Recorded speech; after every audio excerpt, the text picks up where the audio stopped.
Hello everyone and good evening सभी को।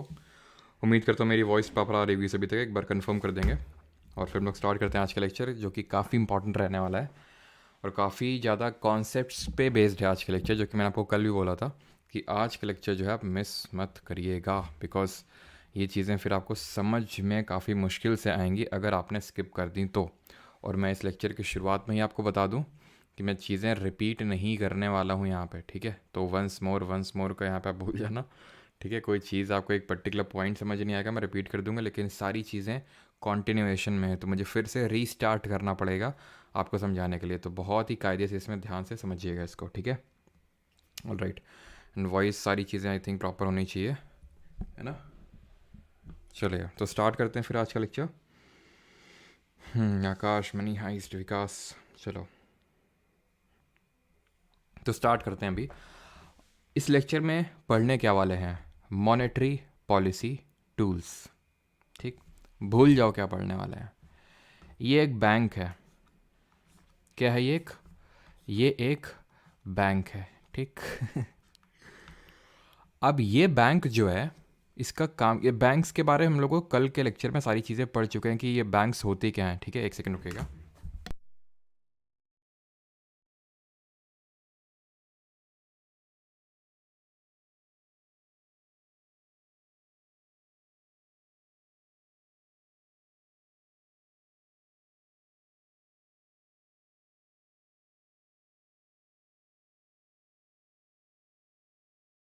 चलिए सॉरी फॉर द ब्रेक। तो कल के लेक्चर हम लोग ने पढ़ा था जो बैंक्स होते हैं कि कमर्शियल बैंक्स क्या होती हैं, सेंट्रल बैंक क्या होती हैं, तो ये सारी चीज़ें आप समझ ही होंगे, ठीक है। तो अब ये जो बैंक है ये फंक्शन करता है, तो मतलब प्रॉफिट तो होगा इसका। अब बात ये आती है फंक्शन कैसे करता है। ये अपने जो प्रॉफिट्स है, ये बैंक्स कैसे जनरेट करता है अपने प्रॉफिट्स की अगर हम बात करें, तो बैंक करता क्या है, बैंक्स के पास हम अपने डिपॉजिट्स देते हैं, ठीक है। जैसे फॉर एग्जांपल हम हैं ये, ठीक है। मान लेते हैं ये पर्सन ए हैं। पर्सन ए क्या करेंगे, पर्सन ए बैंक्स में जाके अपने डिपॉजिट करेंगे। एक तरह से बैंक का काम, चलो वो छोड़ दो। तो पर्सन जो ए हैं वो बैंक में जाके अपने डिपॉजिट्स, ध्यान से समझते रहना। जो पर्सन ए हैं वो बैंक में जाके जितना भी इनके पास पैसा पड़ा हुआ है, मान लेते हैं इनके पास 1,000 रुपये पड़ा हुआ है, ठीक है, या फिर 100 रुपये कंसिडर कर लेते हैं, तो ज़्यादा बेटर तरीके से चीज़ें आगे आपको समझ में आएंगी, ठीक है। तो इनके मान लेते हैं इनके पास 100 रुपये हैं। अब पर्सन ए ने बैंक के पास ये पैसा डिपॉजिट करवाया। अब बात two, that is interest rate two will be greater than IR1, यानी कि अगर आपको बैंक 4% का ब्याज दे रहा है तो पक्की बात है कि 4% से ज़्यादा ही ले रहा होगा पर्सन बी से। हो सकता है ये इससे 6% या 7% मुनाफा कमा रहा हो। तो जो 3% का जो गैप आया, ये है बैंक का प्रॉफिट। 4% तो तुमको दे देगा और 3% उसका हो गया प्रॉफिट। इतनी चीज कायदे से आपको समझ आनी चाहिए। समझ में अगर आ गई है तो आगे बढ़ते हैं, ठीक। मान लेते हैं कि एक ऐसी सिचुएशन, तो बैंक ने किया क्या यहां पे, बैंक ने एक तरह से पैसे को घुमाने का काम किया। एक जिससे लिया वही पैसा घुमा दिया। अब मान क्या लो, बैंक तो यही चाहेगा ना कि पूरा पैसा घुमा दे, ज्यादा से ज्यादा प्रॉफिट कमाए। 100 रुपए यहां पे पर्सन ए से मिला था बैंक को, वो पूरा का पूरा 100 रुपए जो है पर्सन बी को लोन में चढ़ा दिया बैंक ने, इंटरचेंज कर दिया। फॉर एग्जाम्पल मान लेते हैं कल को कुछ ऐसा हो जाता है कि बैंक बोलता है ये लो, जितना पैसा ले जाना उतना पैसा ले जाओ, कोई दिक्कत नहीं है, सारा पैसा ले जाओ, जितना हमें मिला है, जितना हमारे ऊपर डिपॉजिट किया है लोगों ने, सब ले जाओ। लेकिन मान लेते हैं कि ऐसी सिचुएशन क्रिएट हो जाती है कि बैंकों के बाहर लंबी लाइन लग जाती है। अब ऐसे केस में ऐसे लोगों की, देखो माँ तो बिल्कुल खुश नहीं होगी लेकिन ऐसे केस में क्या होगा कि जब बैंकों के में लंबी लाइन लग जाएगी, तो जो बैंक है, क्योंकि उसके पास कुछ पैसा है ही नहीं कैश में, क्योंकि जितना मिला था सारा उसने दे दिया। अब जब जिसको उसने दिया है उसने भी कुछ टाइम के लिए लिया है कि भाई मैं इतने टाइम में दूंगा, तो बैंक उसे तुरंत मांग भी नहीं सकता है कि ला लो पैसा लाओ, ठीक है। ऐसा तो है नहीं कि जैसे मान लो फॉर एग्जांपल बैंकों के बाहर ये लंबी लाइन लग गई, ठीक है। अब ये सारे लोगों को बैंक थोड़ी ना बोलेगा रुको रुको रुको हम आ रहे हैं अभी, बैंक जिसको पैसा दिया उससे लेके। तो ऐसे केस में क्या होगा, ऐसे केस में जो हमारा बैंकिंग सिस्टम है उससे फेथ उठ जाएगा, और ऐसे केस में लोग जो है एकदम फ्रस्ट्रेट हो जाएंगे और एक तरह से जो बैंकिंग सिस्टम है वो क्रैश हो सकता है। तो इसीलिए बैंक क्या बोलता है, इसीलिए RBI क्या बोलता है, आरबीआई ये बोलता है, रिजर्व बैंक ऑफ इंडिया, जो कि हमारा देश का सेंट्रल बैंक है और जो बैंक को रेगुलेट करने का काम करता है, ये बोलता है, ये सारी चीज़ें हमने कल पढ़ी, ये बोलता है बैंक से कि देखो बैंक लोग, एक काम करो, जितना पैसा तुमको मिलता है उसका certain part of your NDTL you have to keep it as reserve, यानी जितना कुछ पार्ट ऑफ एनडीटीएल आपको रिजर्व में रखना है. What is this NDTL? NDTL here stands for net demand and time liability. Hindi में इसको बोलेंगे मांग और समय की से प्राप्तियां. ठीक है, मांग और समय की प्राप्तियां, देय प्राप्तियां. अब बात ये आती है, सर ये क्या है नेट डिमांड टाइम लायबिलिटी? हमें तो कुछ पता ही नहीं, पल्ले ही नहीं पड़ रहा है. और पल्ले पड़वाते हैं. देखो, तुम्हारी बैंक की पासबुक होती होगी, उसको प्रिंट जब करवाते होगे तो पहले ये तो बताओ, यहां तक सभी को क्लियर है ना? यहां तक किसी कोई डाउट तो नहीं है?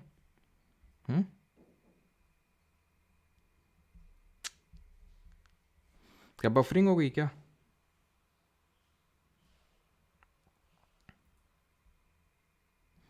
बफरिंग हो गई क्या? बफरिंग हो गई? कहाँ से बफरिंग हुई है?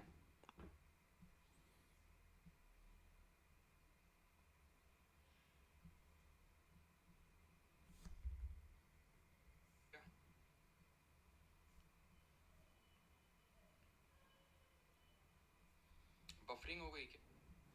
कहाँ से बफरिंग हुई है? एक बार रिपीट करो.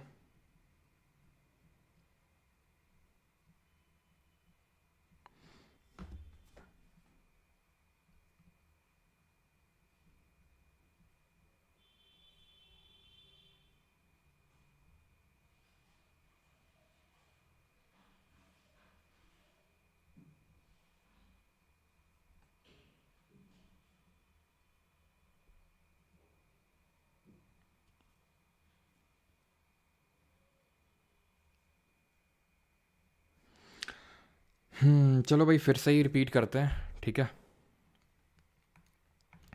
फिर से ही रिपीट करनी पड़ेंगी चीज़ें. ठीक है, तो मैं आपको ये बता रहा था. ठीक है, फिर से रिपीट कर देता हूँ मैं. ठीक है, ऑल राइट, कोई नहीं है, फिर से रिपीट कर देता हूँ. तो मैंने आपको ये बोला था कि यहाँ पे सबसे पहले एक बैंक है. ठीक है, एक बैंक इमेजिन करिए. अब ये जो बैंक है, जिसके बारे में हम लोगों ने कल के लेक्चर में सारी चीज़ें पढ़ी थी, कि ये जो बैंक है, आई थिंक एक सेकंड पहले, मुझे एक सेकंड नेट में चेक कर लेता हूँ. नेट तो यार सही है. ठीक है, कोई नहीं. तो जो बैंक है, ये अभी इसके बारे में, जिसके बारे में हमने कल पढ़ा था, तो इसमें इमेजिन करिए एक बैंक है, एक केस इमेजिन करिए जिसमें एक बैंक और दो लोग हैं. एक लोग ऐसे हैं जिनके पास कुछ एक्स्ट्रा पैसा पड़ा हुआ है. ठीक है, एक्स्ट्रा पैसा मान लेते हैं, इनके पास 100 रुपये पड़ा हुआ है. तो इन्होंने सोचा कि भाई घर में पड़ा रहेगा 100 रुपये, तो इससे अच्छा है कि बैंक में डिपॉजिट करवा देते हैं, कम से कम सेफ रहेगा. अब ये तो मैं एक हाइपोथेटिकल केस ले रहा हूँ कि भाई 100 रुपये है, किसी के पास लाख रुपए होता है, 2 लाख होता है, 10 लाख होता है, तो घर में कैश में रखने से अच्छा है कि बैंक में रखा रहेगा पैसे, तो वो सेफ रहेगा बैंक के पास, है कि नहीं? और कुछ ना कुछ उसमें ब्याज भी मिलता रहेगा, कुछ ना कुछ उसमें इंटरेस्ट रेट भी मिलता रहेगा. किसको? पर्सन ए को मान लेते हैं, पर्सन ए है. ठीक, अब यही जो बैंक को पैसा मिला, कितना बैंक के पास पैसा पहुंच गया? 100 रुपये. अब बैंक इसमें इंटरेस्ट रेट देगा, ब्याज देगा पर्सन ए को. अब कुछ भी ब्याज मान लेते हैं कि 4% दर है, यानी कि ये बात तो तय है कि जो पर्सन ए है उसको कुछ बढ़ा हुआ पैसा मिलेगा 100 से तो ज़्यादा ही मिलेगा. तो बात ये आती है कि 100 से ज़्यादा बैंक दे कैसे पाया? बैंक ने क्या पैसा छाप दिया क्या? कहाँ से पैसा आया बैंक के पास? तो बैंक ने क्या किया, जो 100 रुपये इसको मिला, ये बैंक ने पर्सन बी को, मान लेते हैं ये पर्सन बी है. ठीक है, ये पर्सन बी है जिनको कि पैसे की ज़रूरत है. पैसे की ज़रूरत किसी भी वजह से हो सकती है. फॉर एग्जांपल मान लेते हैं इनको बिजनेस सेटअप करना है, यानी कि इनको धंधा डालना है. अब क्योंकि इनको बिजनेस डालना है, तो हमने फैक्टर्स ऑफ प्रोडक्शन में पढ़ा था, land, labour, capital and entrepreneurship, 4 factors of production होते हैं बिजनेस करने के लिए. तो उसमें से कैपिटल भी तो फैक्टर ऑफ प्रोडक्शन होता है, यानी कि पूंजी चाहिए. अब पूंजी जो है ये इनको 100 रुपये की ज़रूरत है मान लेते हैं. ठीक है, इन्होंने 100 रुपये डाले और इनको 100 रुपये की ज़रूरत है, तो बैंक क्या करेगा, इनको 100 रुपये दे देगा. किसको? पर्सन बी को, जिनको कुछ रिक्वायरमेंट है. लेकिन ऐसे तो देगा नहीं, वो बोलेगा कि इतना हमें ब्याज चाहिए इस पैसे पे, यानी कि अगर मैंने तुम्हें लोन दिया है तो उस लोन पे इतना तो सबको पता है कि भाई ब्याज देना पड़ता है। तो मान लेते हैं ये ब्याज कुछ भी देंगे, IR2 मान लेते हैं, IR1। IR1 वो इंटरेस्ट रेट है, वो ब्याज की दर है जो बैंक आपको दे रहा है क्योंकि आपने, या फिर पर्सन ए को दे रहा है क्योंकि पर्सन ए ने बैंक में कुछ पैसा डिपॉजिट करके रखा हुआ था। वो पर्सन बी ने क्योंकि लोन लिया तो उससे बैंक इंटरेस्ट रेट चार्ज करेगा।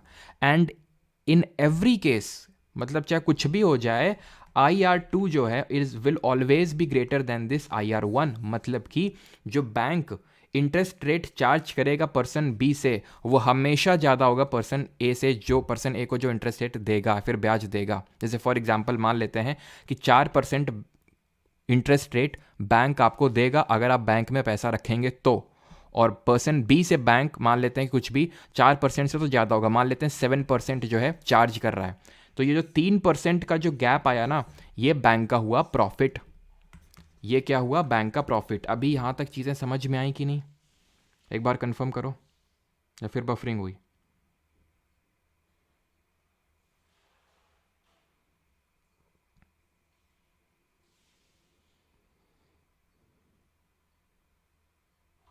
ठीक है, अभी तो इतनी चीज़ समझ आई होगी ना आपको कि बैंक ने पैसा कहाँ से बनाया। बैंक ने पैसा बनाया, जो बैंक का मार्जिन था बीच का पैसा, कम जितना भी पैसा उसको मिला उसमें उसने कम रेट इंटरेस्ट रेट दिया, और जो उसने पैसा लोन में उठाया उसमें ज़्यादा इंटरेस्ट रेट चार्ज किया। तो ये है बैंक का प्रॉफिट। All right. अब मान लेते हैं कि कुछ ऐसी सिचुएशन, यानी कि बैंक ने किया क्या? बैंक ने बस पैसा घुमा दिया, और वो जो बैंक ने किया कि ये बैंक है, ठीक है, बैंक के पास जो पैसा आया 100 रुपये वो इधर डाला, ठीक है, और जो बैंक को पैसा यहाँ से ब्याज मिला, मतलब जितना भी ब्याज मिला उसका सर्टेन पार्ट दे दिया इस पर्सन ए को, और जो बीच का मार्जिन हुआ वो इसका प्रॉफिट हो गया। लेकिन मान लेते हैं कि बैंक, क्योंकि बैंक तो क्या करेगा, बैंक के पास जितना पैसा आएगा वो उतना लोन में उठाना चाहेगा। 100 रुपये बैंक के पास आया था और 100 रुपये इसने उठा दिया, किसको? बी को, कि पूरा पैसा ले जाओ। मतलब बैंक के पास जितना पैसा पड़ा है उसने सारा लोन पे उठा दिया।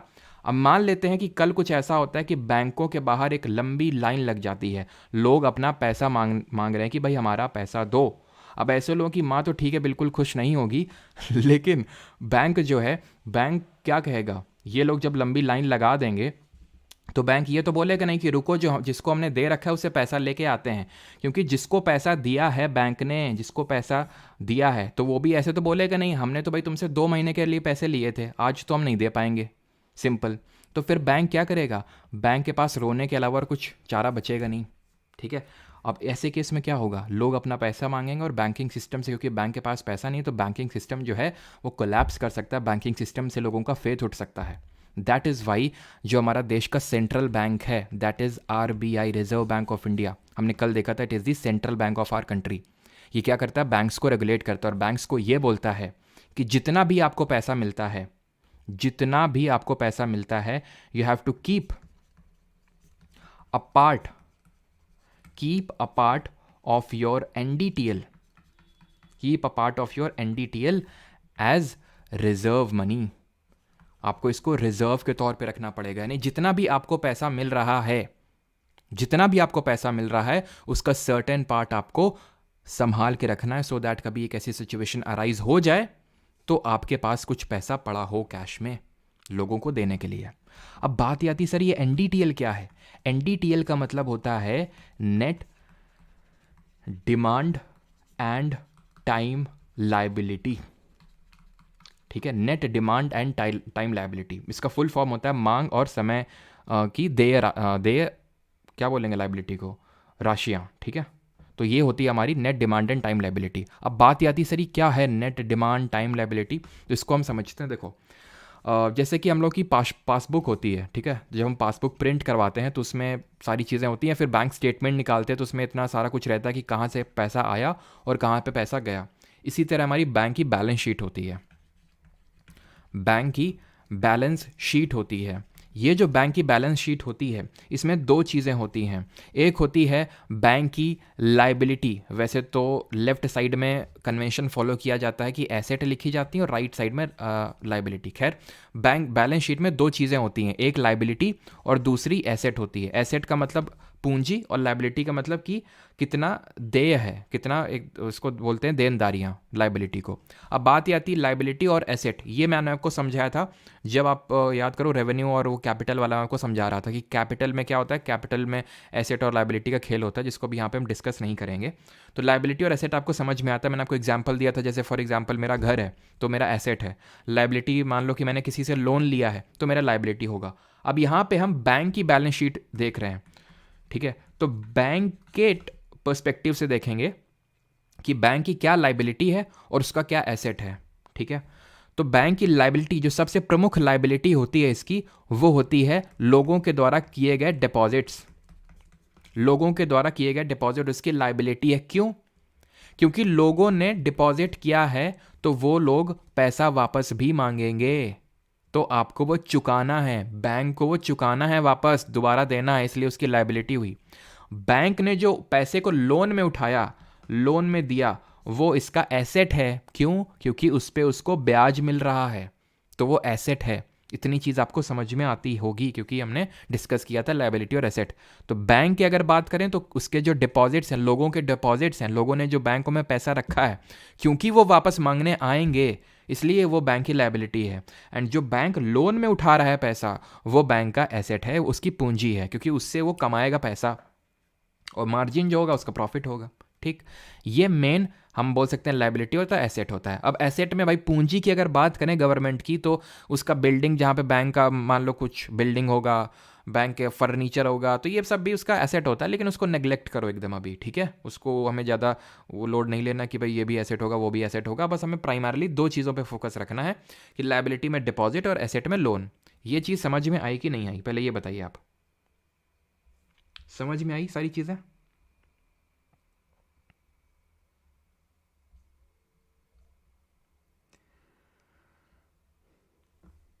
किसी कोई डाउट यहाँ तक कि लाइबिलिटी और एसेट में क्या है? आज मैं साथ साथ डाउट लेता चलूँगा, ठीक है। एक तो शुरुआत में बफरिंग हो गई, थोड़ा और डर लग रहा है कि बीच बीच में ऐसा ना कि मैं पढ़ाता चला जाऊँ, ठीक है। अब मैं बीच में इसलिए कमेंट नहीं देखता हूँ क्योंकि ये कमेंट देखने से थोड़ा फ्लो टूटता है कि भाई किसी का कुछ डाउन, सर न्यू पॉलिटी के नोट कब आएंगे, मतलब टॉपिक कुछ चल रहा है इकोनॉमिक्स और यहाँ चल रहा है कमेंट है पॉलिटी अपना, कि ये पढ़े हैं, ठीक।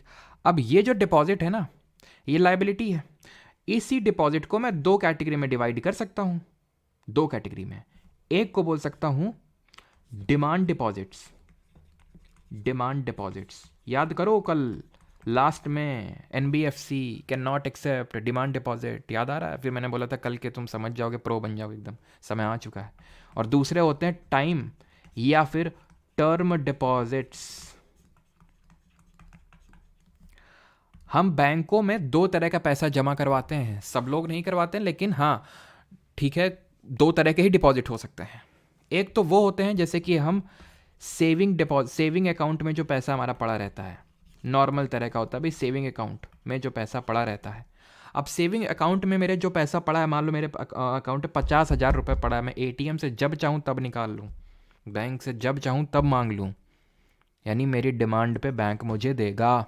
दूसरा फिक्स डिपॉजिट, अगर आप में से कुछ लोग जानते हो, ठीक है, फिक्स डिपॉजिट ये बैंक में मैंडेटरी नहीं है। आप देखो बाय डिफ़ॉल्ट अपना पैसा सेविंग अकाउंट में डाल देते हो, देन आप पे डिपेंड करता है उसकी एफडी करवानी कि नहीं करवानी, फिक्स डिपॉजिट, क्योंकि इसमें सेविंग से ज़्यादा इंटरेस्ट रेट मिलता है एफडी में, फिक्स डिपॉजिट में। क्यों? क्योंकि ये पैसा फिक्स डिपॉजिट वाला एक टाइम पीरियड के लॉक हो जाता है, 1 साल के लिए, 2 साल के लिए, जितने टाइम पीरियड के लिए आप करवाना चाहें, जितने ज़्यादा के लिए टाइम के लिए करवाएंगे उतना ज़्यादा आपको रेट ऑफ इंटरेस्ट मिलेगा। तो अगर मैंने इसको 1 साल के लिए लॉक करवा दिया, मान लो आज, और मैं कल बैंक के पास पहुंचो पैसा दो मेरा, बैंक बोलेगा कि पागल समझ रखा है हैं? तो वो बैंक क्या करेगा, कुछ आपके एक पेनल्टी काट लेगा और उसके बाद आपको पैसा देगा। वो दे तो देगा लेकिन पेनल्टी काटेगा। यानी एक तरह से देखें तो ये हमारे डिमांड पे हमें नहीं मिल रहा है जितना पैसा हमने दिया है, यानी ये टाइम के लिए फिक्स हो चुका है, एक टर्म के लिए फिक्स हो चुका है। ऐसे ही होता है हमारा रिकरिंग डिपॉजिट, और इसमें भी उतना पैसा नहीं मिलता जितना कि आप म्यूचुअल फंड और इसमें स्टॉक वगैरह में कमा सकते हैं, ठीक है। और इसके लिए मैंने आपको इन्वेस्टमेंट भी बताया था, ठीक है, और मैंने एक लिंक भी आपको बोला था, ठीक है, लेकिन उस वीडियो में नहीं दे पाया था, तो इस वीडियो के डिस्क्रिप्शन में दिया हुआ है। अगर किसी को इन्वेस्ट वगैरह करना है फिर इन फ्यूचर तो आप करेंगे, जब आपकी इनकम आ जाएगी तो उस लिंक के थ्रू आप कर सकते हैं, ठीक है। और उसके मैंने आपको बताया था क्या फ़ायदे और क्या फ़ायदे, नुकसान तो खैर कुछ नहीं है, ठीक है। तो खैर ये होता है हमारा recurring deposit. Fix deposit, recurring deposit. अब इसमें अंतर क्या होता है भाई, फिक्स हो गया, हम लमसम अमाउंट डाला, मेरे पास 2 लाख है, मैंने एफडी करवा दी उसकी। रिकरिंग डिपॉजिट होता है कि मान लो अभी मैंने 50,000 दिया, फिर 50,000 दिया, फिर 1 लाख दिया, इस तरह से रिकरिंग, मतलब बार बार बार बार बार बार, उसको रिकरिंग डिपॉजिट बोलते हैं। डिमांड डिपॉजिट में ही तुम्हारा करेंट अकाउंट भी आ जाता है। जो बिजनेस होते हैं ना, जो बिजनेस चलाते हैं, जो धंधा चलाते हैं, वो करंट अकाउंट खुलवा के रखते हैं, चालू खाता, जिससे वो डेली ट्रांजैक्शन कर सके, क्योंकि फ्रीक्वेंट ट्रांजैक्शन करने पड़ते हैं कि इसको पैसा दिया, उसका माल उठाया, इसको पैसा दिया, तो वो करंट अकाउंट, तो वो सेविंग अकाउंट और करंट अकाउंट दोनों डिमांड डिपॉजिट में आते हैं। टाइम डिपॉजिट या फिर टर्म डिपॉजिट में आते हैं एफडी और आरडी। इतनी चीज़ हो गई होगी आपको क्लियर। अब मैंने आपको क्या बताया, मैंने आपको ये हम लोग डिस्कस कर रहे थे, और वो जो लिंक है भाई, वो मैं समझा, वो जो ज़रौदा करके आपने नाम सुना होगा, उसका वो लिंक है ना, तो वो मतलब मैंने आपको पहले बताया था, ठीक है। मेरा एक फ्रेंड है जो मतलब ये सब में मतलब ब्रोकिंग वगैरह जो भी होता है तो वो करता है, तो उसी का है कि आप अगर करेंगे तो थोड़ा बहुत कमीशन मिल जाता है, ठीक है। खैर वो आपकी मर्ज़ी। लेकिन यहाँ पे मैं आपको क्या बता रहा था, keep a part of your NDTL as reserve, यानी जो बैंक्स हैं वो कुछ उनको एनडीटीएल, अब ये एनडीटीएल समझ गए ना, net demand and time liability, 2 तरह की लायबिलिटी होती हैं बैंक के पास, डिमांड और टाइम।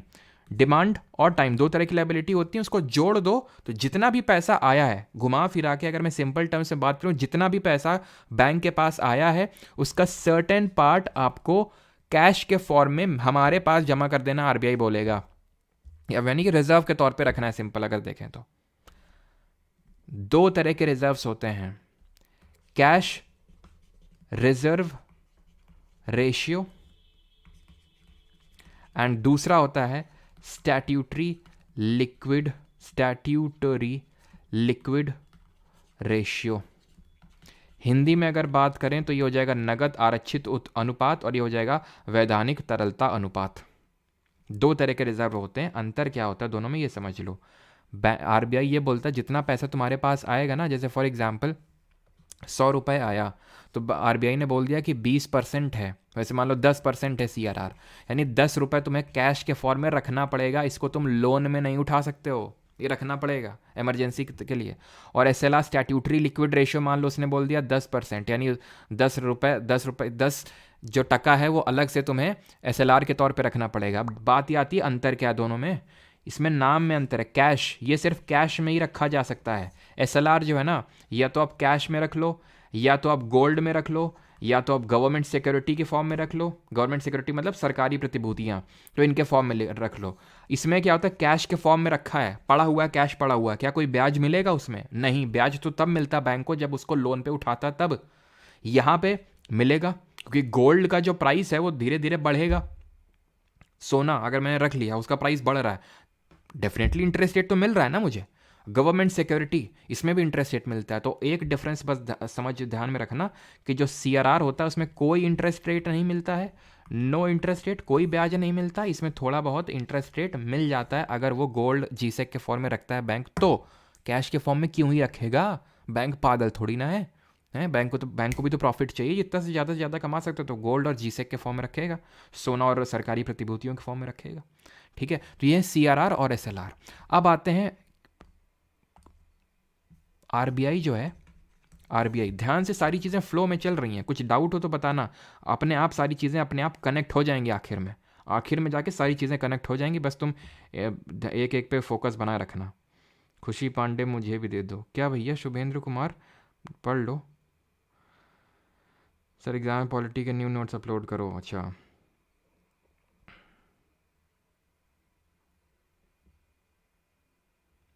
ठीक है।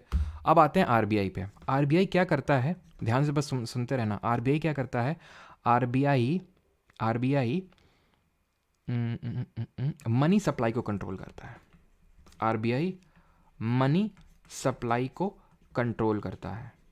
जैसे कि मान लो ये नल है, नल का है, ठीक है, पानी का नल है ये, पानी वाला, ठीक है। तो इसमें क्या होता है, इसमें से टोटी लगी होती है, ठीक है।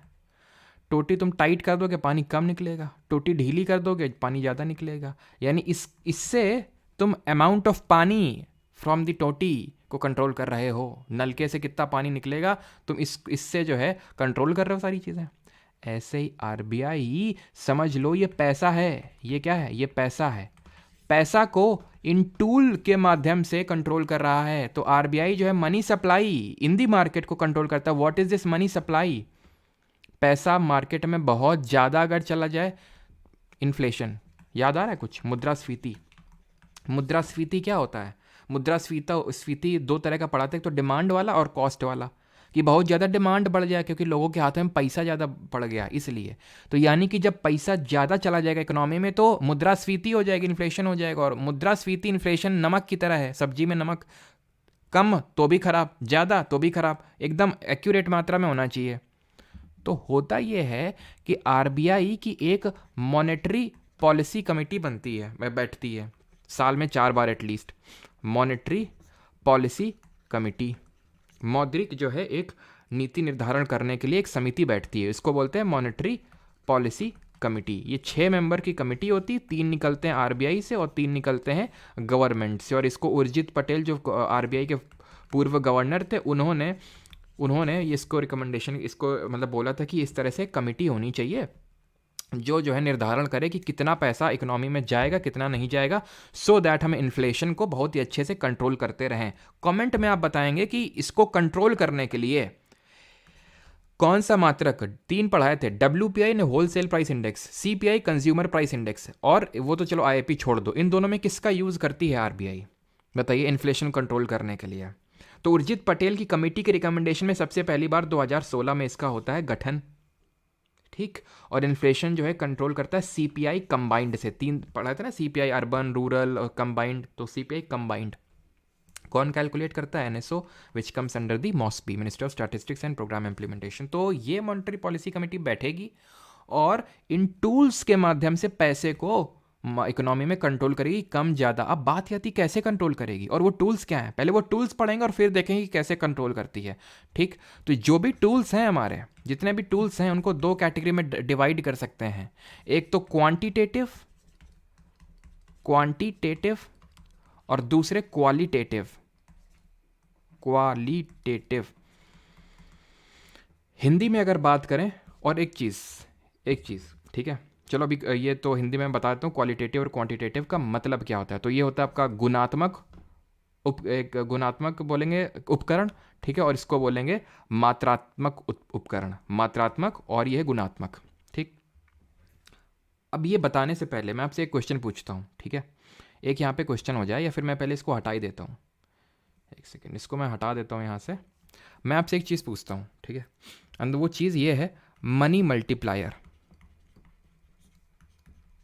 एक नए कॉन्सेप्ट को मैं इंट्रोड्यूस करता हूँ, छोटा सा मनी मल्टीप्लायर, ठीक है। मनी मल्टीप्लायर का मतलब ये होता है कि मनी मल्टीप्लाई कितने तेज़ी से हो रही है। बैंक है, इसके पास 100 रुपये आया था, उसने उठा दिया लोन पे, तो इससे क्या होगा? क्रेडिट क्रिएशन होगा।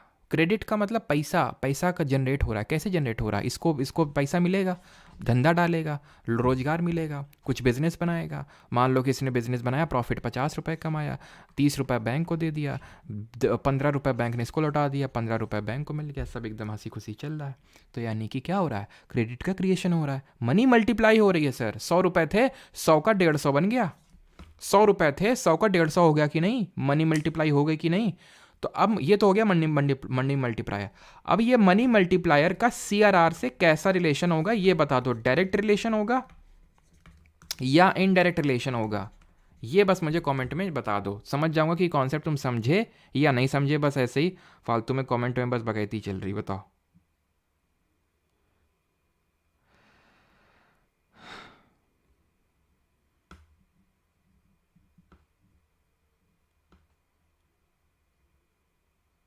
बताओ जल्दी से कि जो पैसा गुणक है ये गुणा होगा या फिर क्या होगा, कैसे रिलेशन है?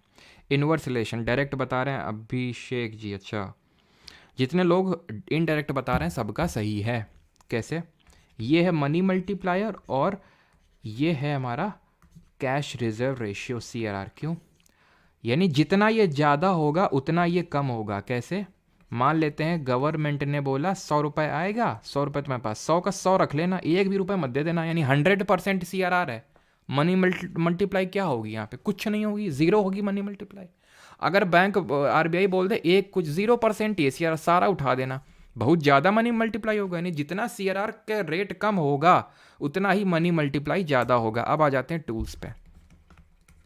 टूल्स 2 तरह के थे, एक तो क्वांटिटेटिव थे, क्वांटिटेटिव, और दूसरे थे क्वालिटेटिव। अब ध्यान से समझना, क्वालिटेटिव, कमेंट पे जरा कम फोकस करना, ठीक है। क्वांटिटेटिव और क्वालिटेटिव, ये क्वांटिटी डिटरमाइन करेंगे, ये क्वालिटी डिटरमाइन करेंगे। अपने आप अभी सारी चीज़ें समझ आ जाएंगी, ठीक है, कैसे क्वांटिटी और कैसे क्वालिटी जो है डिटरमाइन होगी। क्वांटिटेटिव में अगर बात करें तो ये हथकंडे होते हैं, 3 हथकंडे होते हैं। एक होता है बैंक रेट, दूसरा हथकंडा होता है, इसको छोड़ देना, इसको भूल जाओ, एकदम लास्ट में करेंगे इसको। क्वांटिटेटिव पे एकदम पूरा फोकस जमा दो लेफ्ट साइड ऑफ इसमें, ठीक है। बैंक रेट होता है, एक होता है लिक्विडिटी, छोड़ो इसको, एक होता है हमारा ओपन मार्केट ऑपरेशंस, ठीक है। एक क्या होता है, ओपन मार्केट ऑपरेशंस, जिसको इन शॉर्ट हम ओएमओ बोल सकते हैं, ओपन मार्केट ऑपरेशंस, ठीक है। एंड तीसरा होता है हमारा यहाँ पे MSF, that is marginal standing facility, marginal standing facility, ठीक। अब यहाँ पर अगर हम हिंदी में बात करें तो इसको बोलेंगे आपका सीमांत स्थायी सुविधा। ओपन मार्केट ऑपरेशन क्या बोलेंगे, खुला बाजार संचालन, और बैंक रेट को तो बैंक दर बोलेंगे, ठीक है। क्वालिटेटिव भूल जाओ। अब एक एक करके इसको उठाते हैं और समझते हैं है क्या, फिर ये देखेंगे इस टूल को कैसे यूज कर रहा है, एक सेकंड को, क्या हो गया, ठीक है। इस टूल को कैसे यूज कर रहा है आरबीआई पैसे को सर्कुलेट करने के लिए, पैसे को कंट्रोल करने के लिए, ठीक है। पहला देखते हैं, पहला इज बैंक रेट, ठीक। अब ये बैंक रेट क्या होता है, बैंक रेट वो रेट होता है जिसपे बैंक आरबीआई के पास भाग के जाती हैं, लोन दे दो, लोन दे दो, simple. Bank, commercial bank, what are commercial banks which are listed in the schedule 2, schedule commercial bank बोलते हैं उनको, जो schedule 2 of RBI act of 1934 में लिस्टेड हैं। सिंपल, ये कल पढ़े थे। तो वो बैंक्स को अगर पैसे की जरूरत होगी तो वो आरबीआई के पास जाएंगे कि पैसा दे दो। तो अभी तो बोल रहे थे आरबीआई को बैंक ऑफ बैंक्स, जिसके पास हम बैंक के पास जाते हैं और बैंक आरबीआई के पास जाती है लोन लेने के लिए, ठीक। तो जिस भी रेट पे आरबीआई इनको लोन देगा बैंक को, उसको बैंक रेट बोलते हैं। सिंपल, बहुत सिंपल है। दूसरे पे आते हैं, दूसरा क्या है, ओपन, ओएमओ लिख रहे हैं, ओपन मार्केट ऑपरेशन पूरा नहीं लिखेंगे अब, ओएमओ, ओपन मार्केट ऑपरेशंस, ठीक है। अब ये जो ओएमओ है, ध्यान सुनना, ओपन मार्केट ऑपरेशंस यानी कि खुला बाजार संचालन, 2 तरह का होता है सर। एक तो होता है आउटराइट परचेस, क्वेश्चन इस पे भी आ चुका है, कितने प्रकार का होता है, 2 तरह का होता है। आउटराइट परचेस मतलब सीधी खरीद, आउटराइट परचेस, और दूसरा है उल्टी खरीद। दूसरा होता है, यहां पे लिख रहा हूं, दैट इज रीपरचेज एग्रीमेंट, ठीक, रीपरचेज एग्रीमेंट। अंतर क्या होता है, आउटराइट सीधा लाओ, रीपरचेज दोबारा खरीदेंगे, मतलब क्या खरीद बेच हो रही है यहाँ पे खरीद बेच हो रही है जीसेक की। ये जीसेक क्या है, गवर्नमेंट सिक्योरिटी, बोले तो सरकारी प्रतिभूतियां, ठीक है। अब इसमें होता क्या है, इसमें आरबीआई गवर्नमेंट सिक्योरिटी को की सेलिंग एंड परचेज करती है। ध्यान से समझना, रिपीट नहीं करेंगे। गवर्नमेंट जो आरबीआई होती है वो सेलिंग या फिर सेलिंग और परचेज करती है, किसकी, गवर्नमेंट सिक्योरिटी की। या तो बेचेगी या खरीद करेगी, इसके अलावा तो कुछ कर नहीं सकती है। तो अब क्या करेगी, अब ध्यान से समझना जो मैं बोल रहा हूं, ध्यान से सुनना इस लाइन को। जिसके हाथ में गवर्नमेंट सिक्योरिटी होगी, मतलब देखो एक गवर्नमेंट सिक्योरिटी होता है और एक पैसा होता है, तुम्हारे हाथ में एक ही चीज हो सकती है, या तो जीसेक या पैसा, दोनों नहीं हो सकता है। यानी कि अगर मैं बोलूं कि आरबीआई के पास जीसेक है तो ये समझ लेना लोगों के पास पैसा है, ठीक। और बोल दूं कि लोगों के पास पैसा जीसेक है तो आरबीआई के पास पैसा है। अब समझ नहीं आ रहा होगा तुम्हें। अब ये बात मैंने इसलिए समझाई ताकि तुम आगे ना फंसो। कैसे, गवर्नमेंट जो आरबीआई है, आरबीआई या तो सेल या परचेज कर सकता है जीसेक की। जब सेल करेगा जीसेक की गवर्नमेंट सिक्योरिटी की, तो क्या करेगा, पैसे को अपने पास बुलाएगा। अभी ध्यान से इसको समझ लेना, पैसे को अपने पास बुलाएगा। और जब इसकी परचेज करेगा तो क्या करेगा, जब परचेज करेगा तो ऑब्वियस ही बात है जीसेक परचेज करा ना जीसेक को, ठीक है, तो वो जीसेक ले रहा है, यानी कि आरबीआई जो है गवर्नमेंट सिक्योरिटी को अपने पास ले रहा है, यानी पैसा दे रहा है। परचेज कर रहा है यानी कि क्या परचेज कर रहा है, जीसेक, और क्या दे रहा है, पैसा दे रहा है।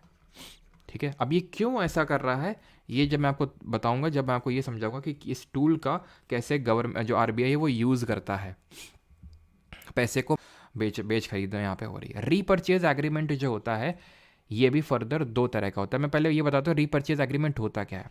यहाँ पे गवर्नमेंट सिक्योरिटी, यहाँ पे क्या होता है, बैंक जाती हैं आरबीआई के पास लोन लेने, जैसे बैंक रेट में जा रही थी।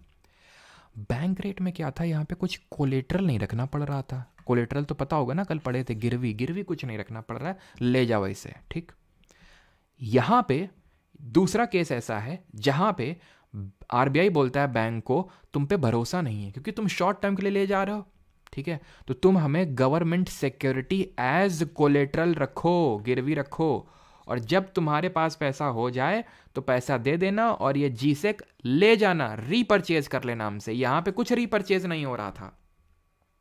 और ये जो है ज़रूरी नहीं बैंक के साथ करे, ये जो है लोगों के लिए भी खुला दिया जा सकता है कि भाई लो गवर्नमेंट सिक्योरिटी जिसको लेनी है, और इसमें रीपरचेज नहीं है, ठीक है, हमसे तुम ले गए जिससे, कब जिसको बेचना है बेचो, हमको कोई लेना देना नहीं। रीपरचेज में क्या है, जब तुम हमारे पास पैसा लेके आओगे, जब तुम्हारे पास हो जाएगा तो जी से की अपनी ले जाना वापस, रीपरचेज कर लेना हमसे, हम इनका अचार नहीं डालेंगे। तो रीपरचेज एग्रीमेंट ये दो तरह का होता है, ये दो तरह का होता है।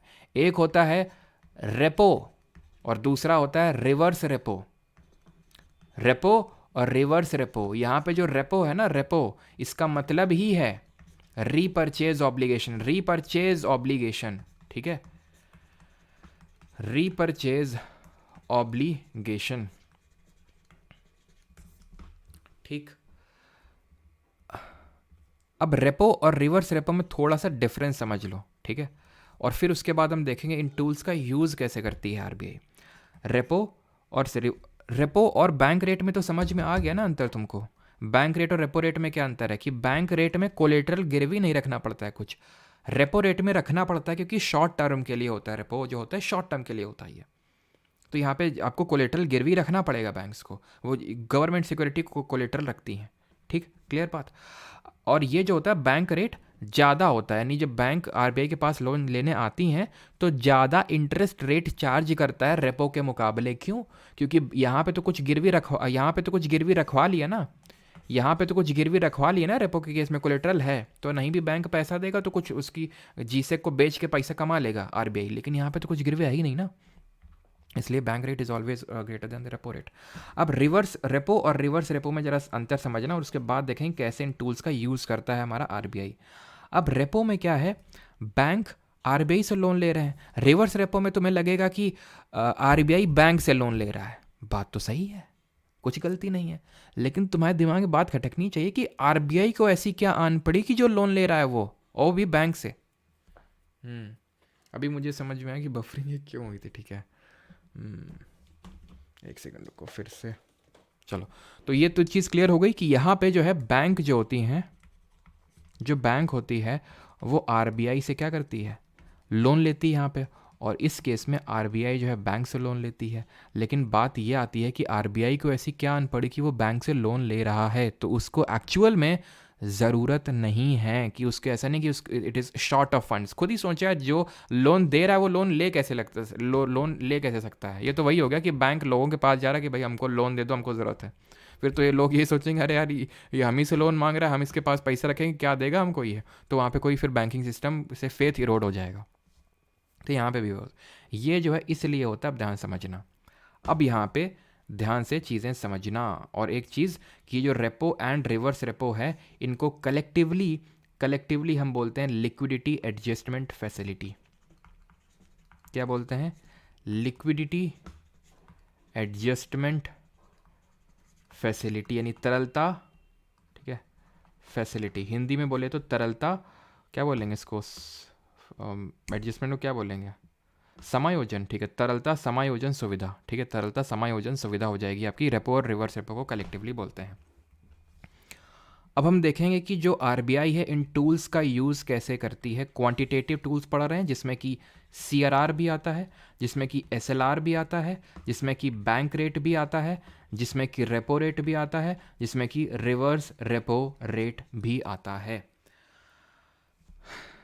अब इन टूल्स का यूज़ क्यों करता है आरबीआई, ये तो समझ में आ गया कि अमाउंट ऑफ मनी जो इकोनॉमी में है उसको बढ़ाने या कम करने के लिए आरबीआई इन टूल्स का यूज़ करता है। लेकिन कैसे? पहला केस लेते हैं।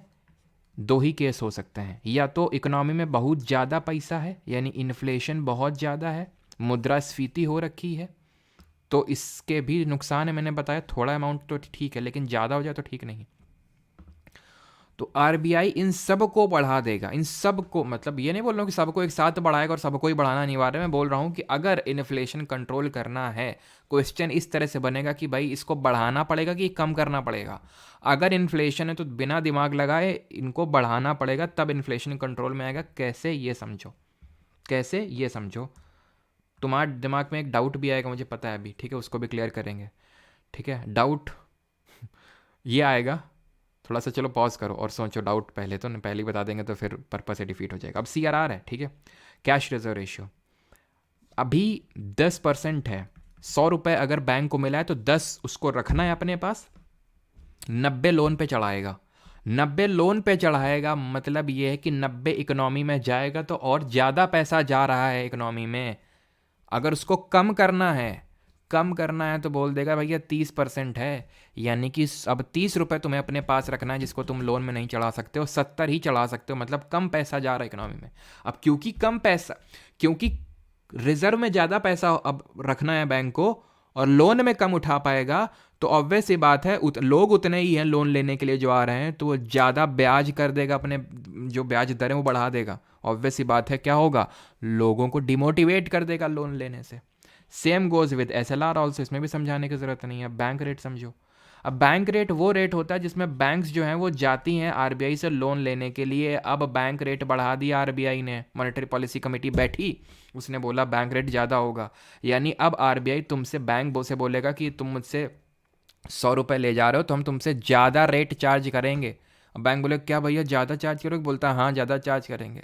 तो फिर बैंक क्या करेगा? बैंक लोगों से बोलेगा भैया देखो हमारे पास भी उतना पैसा है नहीं, आरबीआई दे नहीं रहा, क्योंकि आरबीआई ही तो पैसा छापता है, वहीं से तो पैसा इकोनॉमी में आता है। और वहाँ से पैसा इकोनॉमी में कैसे आता है? आरबीआई तो डायरेक्टली डील नहीं करता ना लोगों से, कि हम बैंक आरबीआई के पास जाते हैं कि लो हमारा पैसा डिपॉजिट कर लो और हमको ब्याज देते हैं। हम तो बैंक से डील करते हैं ना, और बैंक किससे डील करता है? आरबीआई से। तो आरबीआई से उसने पैसा लिया, आरबीआई ने जो पैसा छापा वो बैंक को दिया और बैंक से लोगों के पास पहुंचा। अब बैंक को जो लोन मिल रहा है आरबीआई से, आरबीआई बोल रहा है हम बहुत ज़्यादा तुमसे ब्याज लेंगे, तो लोगों को भी तो ज़्यादा में ही लोन मिलेगा ना, क्योंकि बैंक को अगर ज़्यादा इंटरेस्ट रेट पे करना पड़ रहा है तो लोगों को भी ज़्यादा इंटरेस्ट रेट वो खींचेगा, यानी कि अब पैसा इकोनॉमी में कम जाएगा। रिवर्स रेट भी तो वही चीज़ है, बैंक आरबीआई के पास जा रहा है, तो ये भी समझ में आता है ना आपको। अब कन्फ्यूज़न ये आता है कि भाई अगर रिवर्स रेपो रेट बढ़ रहा है तो रिवर्स रेपो रेट तो घटना चाहिए, लेकिन ना, ये भी बढ़ना चाहिए। ध्यान रखना इसको तुम, ठीक। रिवर्स रेपो रेट भी बढ़ेगा। अब कैसे वो समझो। ये जो मैं चीज़ आपको बता रहा था, पॉइंट छोड़ा था बीच में कि आरबीआई को ऐसी क्या आन पड़ी कि वो बैंक से लोन ले रहा है। तो एक्चुअल में पता है क्या होता है, आरबीआई बैंक को जाके बोलता है क्या, बैंक सुनो तुम लोगों को 100 रुपये दे रहे हो ना, ऐसा करो वो 100 रुपये हमको लाओ तुम। बैंक बोले क्यों? बैंक बोलेगा तुम कितने में दे रहे हो? अच्छा बताओ लोगों को। बोलेगा 4% दे रहे हैं। तो आरबीआई बोलेगा हम तुमको 6% देंगे। बैंक बोलेगा सही यार, फालतू में उन लोगों को दो, डील करो, फिर वो दें पैसा ना दें, कोई देता नहीं, डिफ़ॉल्ट हो जाता है। कल पढ़ेंगे एनपीए वगैरह, नॉन परफॉर्मिंग एसेट वगैरह, तो देते नहीं, डिफ़ॉल्ट हो जाता, डिफ़ॉल्टर घोषित हो जाता है। ये अच्छा है, आरबीआई एकदम रिलायबल भी, भरोसेमंद है, 6% दे रहा है, लो पैसा लो। लोग इसके पास आएंगे भाई लोन दे दो, बोलेगा निकलो यार, ही नहीं पैसा, लेना है थोड़ा बहुत पैसा मिला, इतना रेट इंटरेस्ट चार्ज करेंगे। यानी कि रिवर्स रेपो रेट बढ़ाते ही, अगर मान लो रिवर्स रेपो रेट 8% कर दे आरबीआई, तो बैंक और भाग के आएंगे ना, नहीं नहीं ले लो हमारा भी पैसा ले लो 8%। तो क्या कर रहा है आरबीआई? रिवर्स रेपो रेट को बढ़ा रहा है। इससे क्या हो रहा है, लोगों को पैसा कम मिल रहा है, यानी कि इकोनॉमी में पैसा कम जा रहा है, इन्फ्लेशन काउंटर हो गया, इन्फ्लेशन काउंटर हो गया। और इस तरह की जो मॉनेटरी पॉलिसी होती हैं उनको हम क्या बोलते हैं, कॉन्ट्रैक्शनरी, ठीक है, कॉन्ट्रैक्शनरी मॉनेटरी पॉलिसी या टाइट मॉनेटरी पॉलिसी या डियर मॉनेटरी पॉलिसी, जहां पे आरबीआई इन टूल्स का यूज करके इकोनॉमी में पैसे को कम कर रहा है। समझ आती है बात? अब उल्टा सिचुएशन ले लो, मुद्रास्फीति नहीं है, इन्फ्लेशन नहीं है, अपस्फीति है, डिफ्लेशन की सिचुएशन है। इकोनॉमी में डिमांड जनरेट करनी है, एम्प्लॉयमेंट क्रिएट करना है, इकोनॉमी ग्रो नहीं हो रही है, इकोनॉमी स्टैग्नेंट हो गई है। उस केस में क्या करेगा आरबीआई? इन सब को घटा देगा। तो उससे क्या होगा? इसका उल्टा हो जाएगा, लोगों के पास पैसा ज़्यादा बढ़ेगा। जब ज़्यादा बढ़ेगा तो लोग खरीद करेंगे, लोगों के वहाँ पे पैसा जाएगा, इकोनॉमी एम्प्लॉयमेंट क्रिएट होगा, सारी चीज़ें होंगी। सिंपल। और उसको जो बोल देंगे ये होती है हॉकिश, इसको टाइट, डियर, कॉन्ट्रैक्शनरी या फिर हॉकिश मॉनेटरी पॉलिसी बोल देते हैं। और इसका जो उल्टा होगा, ऑपोजिट होगा, that will be called as dovish. Hawkish की जगह डॉविश, कॉन्ट्रैक्शनरी की जगह expansionary monetary policy. Is that clear? समझ में आया ये आपको? बताइए।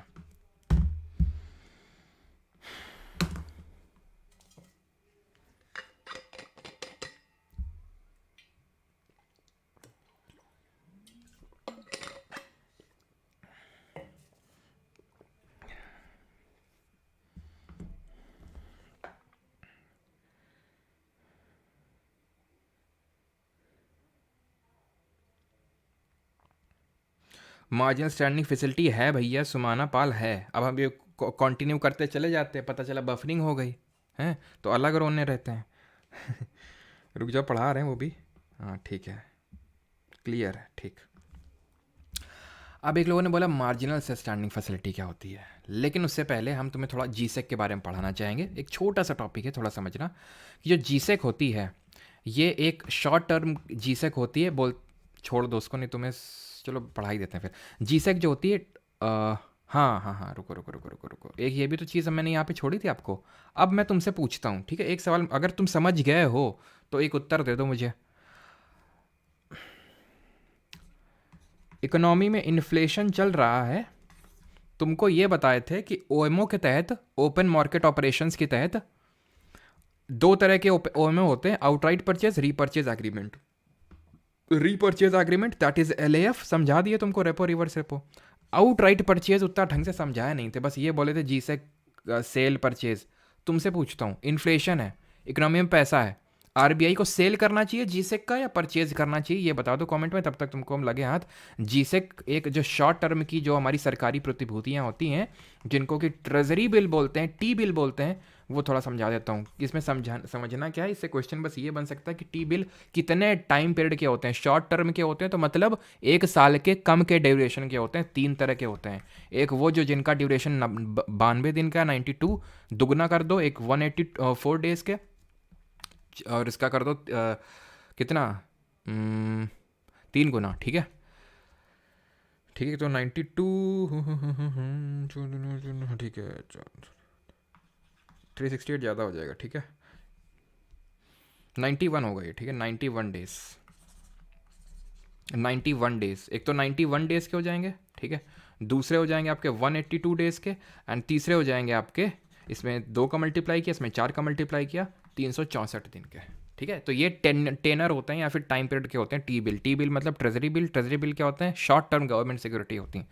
अब तुमसे मैंने पूछा था इन्फ्लेशन है तो गवर्नमेंट सिक्योरिटी को सेल करना चाहिए, परचेज करना चाहिए। इन्फ्लेशन का मतलब पैसा बहुत ज़्यादा इकोनॉमी में, लोगों से बोलो लाओ पैसा, लाओ पैसा लाओ, लोगों से बोलना है पैसा लाओ, तो लोगों को हाथ में कुछ देना पड़ेगा ना, खाली तो नहीं रख सकता ना, ठीक है। तो जीसेक फेंक के मारेंगे, जीसेक फेंक के मारेंगे, सेल करेंगे जीसेक की। जीसेक की सेल करेंगे तो उनके हाथ में पैसा जाएगा, आरबीआई के हाथ में पैसा आएगा। समझ में आती है बात? कन्फ्यूज़न होता है इसमें, सेल परचेज, इतना बस कॉन्सेप्ट, एक कॉन्सेप्ट दिमाग में घुसा लेना है कि जिसके हाथ में जीसेक रहेगा उसके हाथ में पैसा नहीं रहेगा, जिसके हाथ में पैसा रहेगा उसके हाथ में जीसेक नहीं रहेगा।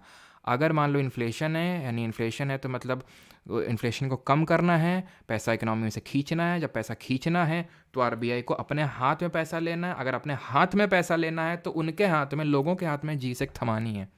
समझ आती है बात? ठीक। अब एक लोगों ने पूछा सर एमएसएफ क्या होता है? Marginal standing facility. Marginal standing facility होता है एक ओवरनाइट लोन। ओवरनाइट मतलब रातों रात लोन। अब ओवरनाइट लोन क्यों लेना पड़ता है? क्योंकि भाई इन लोगों को अभी पड़े थे सीआरआर और एसएलआर मेंटेन करने पड़ते हैं। आरबीआई चलते चलते आया और इनके पास, किसी बैंक के पास, दिखाओ जरा सीआरआर तुम्हारे पास है, मेंटेन किए हो कि नहीं किए हो? नहीं किए, खड़े हो जाओ जरा, डंडा निकालो, लियो सटा सट पड़ रहे हैं डंडे। तो भाई ये इसलिए ऐसा ना हो, डंडे ना पड़े, तो बैंक क्या करता है, बैंक आरबीआई के पास जाता है और बोलता है कि भैया मैं एमएसएफ में, एक तो एक हमारी कॉल मनी मार्केट चलती है जहाँ पे बैंक आपस में खरीद लेन करते हैं कि भाई बैंक एक दूसरे बैंक से बोलता है भाई भाई वो आरबीआई कभी भी आ सकता है, मेरे पास सीआर नहीं, भाई मदद करो यार, हमें सीआर मेंटेन करने में। बोलता है ठीक है ले जाओ, इतना रेट हम चार्ज करेंगे। बोलता है ठीक है। इन लोगों का चलता रहता है। मान लो कि ऐसा हो कि जिसके पास ये गया बैंक के पास, उससे बनी नहीं, उसने बोला भाई मेरे भी ऐसी तैसी हुई पड़ी है तो हम दे नहीं पाएंगे, तो देन आखिरी ऑप्शन बचता है बैंक के पास एमएसएफ का रूट लेके आरबीआई के पास जाए कि भैया गलती हो गई, आरबीआई ओवरनाइट लोन दे दो जरा। तो बैंक बोलेगा बेटा गलती हुई है तो कुछ जुर्माना भी भरोगे इसका, ऐसे तो देंगे नहीं। तो क्या होता है, रेपो रेट भी एक तरह का ओवरनाइट लोन ही होता है। अगर ऑप्शन में आ जाए, इस तरह से क्वेश्चन पूछ ले, विच of the following is an overnight loan, और एमएसएफ ऑप्शन में नहीं है, तो तुम्हारा आंसर रेपो रेट होगा। ठीक। अब जो एमएसएफ होता है ये तो एकदम ओवरनाइट लोन होता है, जहाँ पे ये रेपो अपने सीआरआर और एसएलआर मेंटेन करने के लिए आरबीआई के पास जाते हैं, दरवाजा खटखटाते हैं, तो आरबीआई बोलता है इसे तो देंगे नहीं तुमको, तुमको थोड़ा ज़्यादा देना पड़ेगा हमको। यानी कि 100 बेसिस पॉइंट, ये थोड़ा सा अपर लेवल की चीज़ है, समझ में आए तो ठीक, नहीं तो नेग्लेक्ट कर देना। 100 बेसिस पॉइंट का मतलब होता है 1%। 100 बेसिस पॉइंट का मतलब होता है 1%, यानी 1%। जितना भी रेपो है, जितना भी मेरा रेपो चल रहा है, आरबीआई बोलेगा 6% है तो तुमसे 7% लेंगे, 7% लेंगे। That is MSF, marginal standing facility. Is that clear? और क्या अंतर होता है? और अंतर ये होता है कि भाई ये जो रेपो के तहत तुमसे क्या बताए थे, कोलेट्रल रखता है, गिरवी रखता है बैंक, जी सेक गवर्नमेंट सिक्योरिटी। और तुमको ये भी बताए थे कि जो एसएलआर होता है, जो स्टैट्यूटरी लिक्विड रेशियो होता है, इसमें ये जी सेक के फॉर्म में भी एसएलआर को मेंटेन कर सकता है। लेकिन रेपो लेते वक्त बैंक इन गवर्नमेंट सिक्योरिटी को गिरवी के तौर पे यूज़ नहीं कर सकता है, कोलेट्रल के तौर पे यूज़ नहीं कर सकता है। लेकिन लेकिन ठीक है, लेकिन जब एमएसएफ में लोन लेता है तो it can use SLR quota की गवर्नमेंट सिक्योरिटी, एसएलआर कोटा की गवर्नमेंट सिक्योरिटी एज कोलेटरल, गिरवी रख सकता है वो। ठीक, ये बात समझ में आती है तो ठीक है, नहीं थोड़ा सा बस इतना ध्यान रखना बस कि तुम एमएसएफ जो है ओवरनाइट लोन होता है और इसको बढ़ाना, इसको भी बढ़ाना पड़ेगा अगर इन्फ्लेशन को काउंटर करना है तो, यानी सबको बढ़ाना ही बढ़ाना पड़ रहा है। इतनी बात क्लियर है? और ये जो है 2% ऑफ एनडीटीएल जो है इसमें लिमिट है, रेपो में कोई लिमिट नहीं है। आप बस गवर्नमेंट सिक्योरिटी की, मतलब एसएलआर कोटा की गवर्नमेंट सिक्योरिटी मत लाना कोलेटर में, तुम जितना लोन ले जाओ। यहाँ पे 2% ऑफ एनडीटीएल से ज़्यादा तुम लोन नहीं ले सकते हो। एनडीटीएल तुम्हें पता है क्या होता है, ख़त्म बात। क्वांटिटेटिव वाले को टाटा बाय बाय करते हैं और अभी चलते हैं किसके पास, अभी चलते हैं क्वालिटेटिव के पास। आई होप यहाँ तक किसी कोई डाउट नहीं होगा। तो हमने पढ़ा कि बैंक अपना कैसे स्प्रेड बनाता है, स्प्रेड मतलब पैसा बनाता है ना। जो बैंक जो है जितने पे रेट उठाता है, ठीक है, वो ज़्यादा होता है जितना देता है हमें, तो उसको स्प्रेड बोलते हैं। Is that clear? ठीक है, अगर ये चीज़ क्लियर है, और एक चीज़ और, ठीक है, कि भाई ये सीडीआर कभी अगर पूछ ले कि करेंसी डिपॉजिट रेशियो क्या होता है, करेंसी डिपॉजिट रेशियो। उसके बाद चलते हैं क्वालिटेटिव, और ये मत समझे क्वालिटेटिव में इतना टाइम लगे, क्वालिटेटिव 2 मिनट का, 2 मिनट का बस, ठीक है, मेन तो यही था, क्वालिटेटिव में कुछ नहीं है समझने लायक। ठीक है, करेंसी डिपॉजिट रेशियो, और क्वेश्चन जो है इन्हीं से बनते हैं आपके। ठीक है, तो एलएएफ आपको पता होना चाहिए, लिक्विडिटी एडजस्टमेंट फैसिलिटी क्या है। मैं फिर से समराइज भी नहीं कर दूंगा, मैं समराइज भी कर दूंगा। ठीक है, रेपो रिवर्स रेपो, चलो भैया मैं समराइज भी कर दूंगा, पहले ये समझ लो करेंसी डिपॉजिट रेशियो क्या होता है। तो करेंसी डिपॉजिट रेशियो ये रेशियो है, अनुपात है, किन चीज़ों का अनुपात है, money held by the public in the form of currency, in the form of currency। भाई करेंसी जो है वो सिक्के के फॉर्म में हो सकती है, नोट के फॉर्म में हो सकती है। नोट वाली को बोल रहे थे क्या, जरा बताओ, एफ से नाम शुरू हो रहा था, उसको क्या बोल रहे थे? और ये किस चीज़ का ratio, upon money in the form of deposits in the bank. इन दोनों चीज़ों का रेशियो होता है। करेंसी डिपॉजिट रेशियो क्या होता है, सीडीआर क्या होता है, money held by the public in the form of currency upon money in the form of deposit in the bank, simple. ठीक है, अब जब इस पे क्वेश्चन आएगा ना तब तुम्हें समझ में आएगा इस रेशियो की क्या महत्वता है। यानी अगर मैं सिंपल बोलूँ कि अगर लोग ज़्यादा मनी को होल्ड कर रहे हैं अपने पास, मान लो कि फेस्टिवल सीजन है, फेस्टिवल सीजन में मनी लोग ज़्यादा होल्ड करते हैं, अपने पास रखते हैं या बैंक में डिपॉजिट करते हैं, तो ऑब्वियस सी बात है वो अपने पास रखते हैं। क्यों? क्योंकि उनको खर्च करना है। लोगों के पैसे के 3 मोटिव बताए थे, ट्रांजैक्शन मोटिव बताया था, स्पेकुलेटिव मोटिव बताया था, और तीसरा मोटिव क्या था जरा बताओ। तो ट्रांजैक्शन मोटिव के लिए पैसा अपने पास रखेंगे, फेस्टिव सीजन है, फेस्टिव सीजन है तो सीडीआर ज़्यादा कोई कम होगा, सीडीआर ज़्यादा होगा, क्योंकि money held by the public in the form of currency ज़्यादा तो सीडीआर ज़्यादा। ठीक, तो इसको बोलते थे फिएट मनी, फिएट मनी। ठीक है, फिएट मनी होती है। ठीक है, ऐसे ही एक फिड्यूशरी मनी होती, कल पढ़ाएंगे, याद दिलाना। फिड्यूशरी मनी जैसे चेक वगैरह होते हैं फिड्यूशरी मनी कहलाते हैं, कल याद दिलाना, वो पढ़ाएंगे। ठीक, अब आ जाते हैं क्वालिटेटिव टूल्स पे। क्वालिटेटिव टूल्स जो होते हैं वो 4 तरह के होते हैं, बहुत ही जैसे मैंने बताया वो इंपॉर्टेंट थे। अब यहाँ से तो उतनी ज़्यादा चीज़ें इंपॉर्टेंट नहीं है। ठीक है, प्रिकॉशनरी मोटिव सही है सभी का।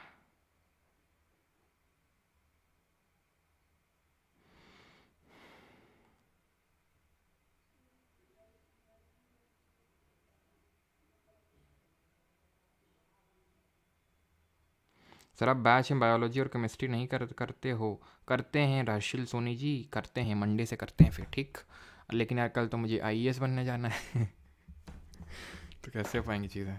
और ठीक है, अभी रुकना, जो लोग काफ़ी लोग रेलवे के लिए यार आते रहते हैं मेरे पास मैसेजेस, तो उनके लिए भी मैं कुछ अभी बताने वाला हूँ। ठीक है, तो 4 तरह की चीज़ें होती हैं। एक तो होता है राशनिंग ऑफ क्रेडिट। हाँ नहीं, वो कल बताएंगे। ठीक है, फिड्यूशरी मैं बोल रहा हूँ कि कल याद दिला दीजिएगा, तो मैं आपको कल बता दूंगा कि फिड्यूशरी मनी क्या होती है। ठीक है, वो चेक होता है जिसमें कि आपका एक एग्रीमेंट टाइप, मतलब एक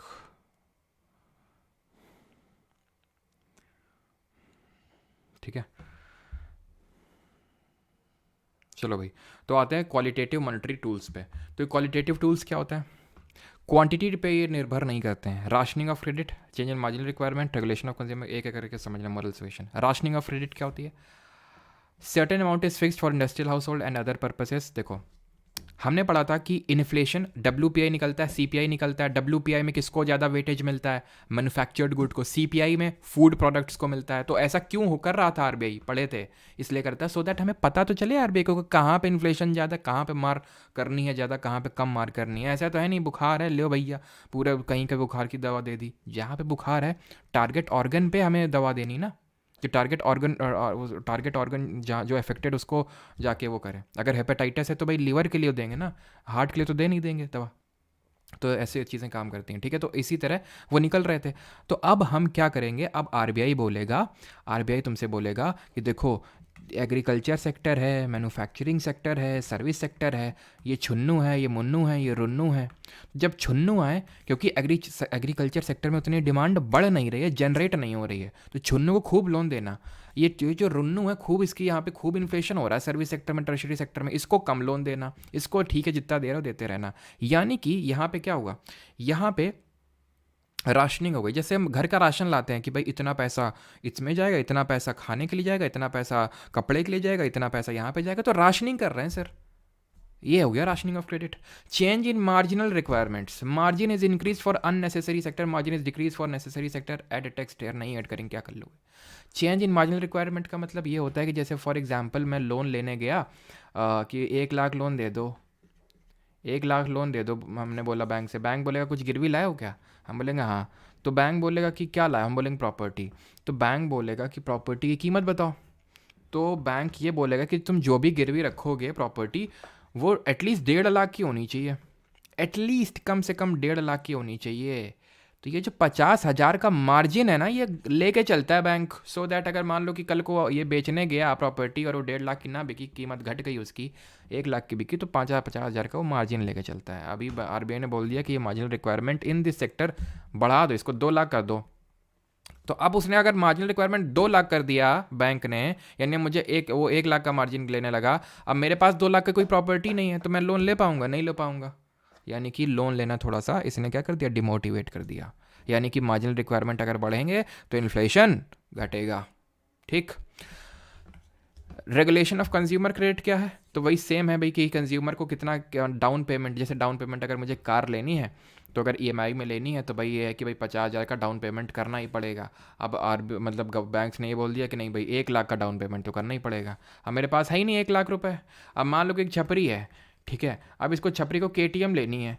अब ये गया उसमें, ठीक है, केटीएम पता नहीं कितने की आती है केटीएम, मान लेते हैं कि भाई 1 लाख की आती है, ठीक है केटीएम।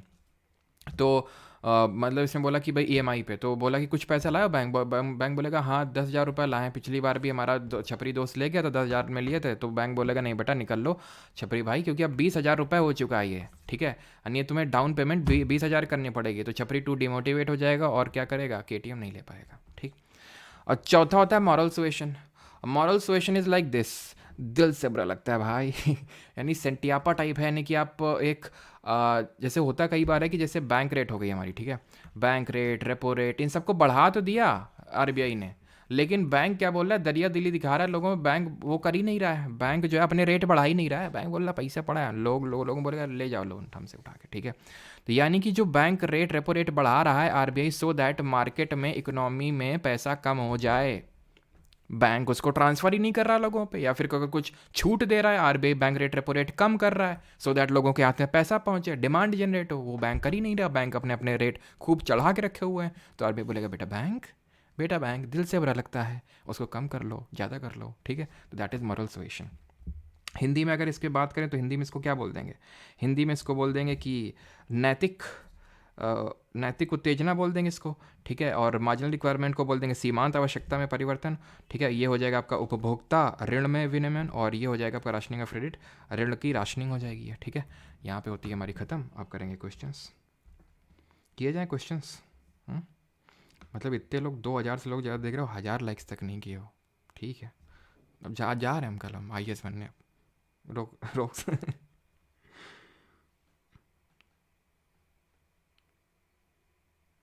सर ये क्या आप गलत कर दिए, यहाँ बहुत सारे लड़कियाँ उसके पास, अच्छा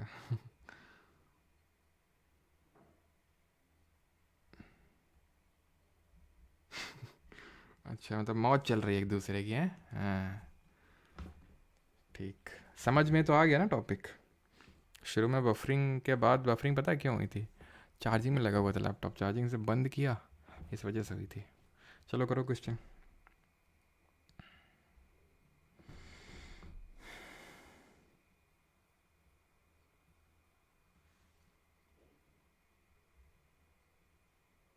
कल ऑफ है क्या क्लास है, कल कल कुछ है क्या? हम्म, कल कुछ त्यौहार वार है क्या? अच्छा मैंने बोला था, नहीं नहीं कल तो शायद नहीं रहेगा, देखते हैं जैसा होता है।